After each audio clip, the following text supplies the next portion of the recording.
High friends, welcome to Vishnu property. ನೋಡಿ, ಇದು ಒಂದು 11 ಎಕರೆ ಒಂದು ಅಗ್ರಿಕಲ್ಚರ್ ಲ್ಯಾಂಡ್ ಬಂದಿದೆ. ಇದು ನಿಮಗೆ ಮೈಸೂರಿಂದ 42 ಕಿಲೋಮೀಟ್ರ್ ಆಗುತ್ತೆ. ಮತ್ತು ಮೈಸೂರು ಟು ಊಟಿ ನ್ಯಾಷನಲ್ ಹೈವೇಯಿಂದ ಜಸ್ಟ್ ಒಂದು 3.5 ಕಿಲೋಮೀಟ್ರ್ ಆಗುತ್ತೆ ಅಷ್ಟೇ. ನ್ಯಾಷನಲ್ ಹೈವೇಗೆ ನಿಯರ್ ಬೈ ಇರೋಂಥ ಪ್ರಾಪರ್ಟಿ. ಒಂದು 500 ತೆಂಗಿನ ಮರಗಳಿದೆ. ಅದರಲ್ಲಿ ಆಲ್ರೆಡಿ ಫಲ ಕೊಡೋ ಅಂಥ ಮರಗಳು ಒಂದು 500 ಮರಗಳಿದೆ. ಒಂದು 200 ಸಸಿ ಹಾಕಿದ್ದಾರೆ. ಈಗ 1-2-3 ಇಯರ್ಸ್ ಆಗಿದೆ ಸಸಿ ಹಾಕಿ. ರೆಡ್ ಸಾಯಿಲ್ ಬರುತ್ತೆ. ಮತ್ತು 2 ಬೋರ್ವೆಲ್ ಇದೆ. 2 ಬೋರ್ವೆಲ್ಲು 11 ಎಕರೆಗೂ ಮೇಂಟೈನ್ ಮಾಡ್ತಾಯಿದ್ದಾರೆ. ಅಂದರೆ ವಾಟರ್ ಸೋರ್ಸಿಂಗ್ ತುಂಬ ಚೆನ್ನಾಗಿದೆ ಏರಿಯಾದಲ್ಲಿ. ಅದರಿಂದ 2 ಬೋರ್ವೆಲ್ಲೇ ಮೇಂಟೆನೆನ್ಸ್ ಮಾಡ್ತಾಯಿದ್ದಾರೆ. 2 ಬೋರ್ವೆಲ್ಲೇ ರೆಡ್ ಸಾಯಿಲ್ ಬರುತ್ತೆ. ಇದು ನಿಮಗೆ ಪರ್ಚೇಸಿಂಗ್ ಪ್ರಾಪರ್ಟಿ ಆಗಿರೋದ್ರಿಂದ ಕ್ಲಿಯರ್ ಟೈಟಲ್ ಇದೆ. ಡೈರೆಕ್ಟ್ ರಿಜಿಸ್ಟ್ರೇಷನ್ಗೆ ಹೋಗ್ಬೋದು. ಸುತ್ತಲೂ ಫೆನ್ಸಿಂಗ್ ಆಗಿದೆ. 11 ಎಕರೆ ಬರುತ್ತೆ. ಮನೆ ಮಾಡ್ಕೊಂಡಿದ್ದಾರೆ. ಸಿಂಪಲಾಗಿ ಒಂದು ಮನೆ ಮಾಡ್ಕೊಂಡಿದ್ದಾರೆ. ಮತ್ತು ಒಂದು ಲೇಬರ್ ಶೆಡ್ ಇದೆ.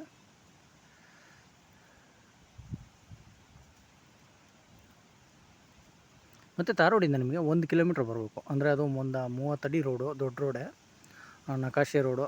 ಜಮೀನಿಗೆ ಬರೋವರೆಗೂ ನಿಮಗೆ ಗೌರ್ಮೆಂಟ್ ರಸ್ತೆನೇ, ಬೇರೆಯವ್ರ ಜಮೀನು ಮೇಲೆ ಬರೋ ಅವಶ್ಯಕತೆ ಇಲ್ಲ.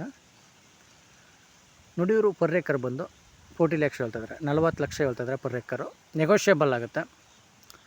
ಇಂಟ್ರೆಸ್ಟ್ ಇದ್ದರೆ ಕೆಳಗಡೆ ನಂಬರ್ ಕೊಟ್ಟಿರ್ತೀನಿ, ಕಾಲ್ ಮಾಡಿ. ವೈಷ್ಣವ್ ಪ್ರಾಪರ್ಟೀಸ್ ಕಡೆಯಿಂದ ಒಂದೊಳ್ಳೆ ಬೆಸ್ಟ್ ಪ್ರೈಸಲ್ಲಿ ಮಾಡ್ಕೊಡೋಣ. ಲ್ಯಾಂಡ್ಗೆ ಒಂದು ಸಲ ವಿಸಿಟ್ ಮಾಡಿ. ತುಂಬ ಚೆನ್ನಾಗಿದೆ ಲ್ಯಾಂಡ್ ಮಾತ್ರ.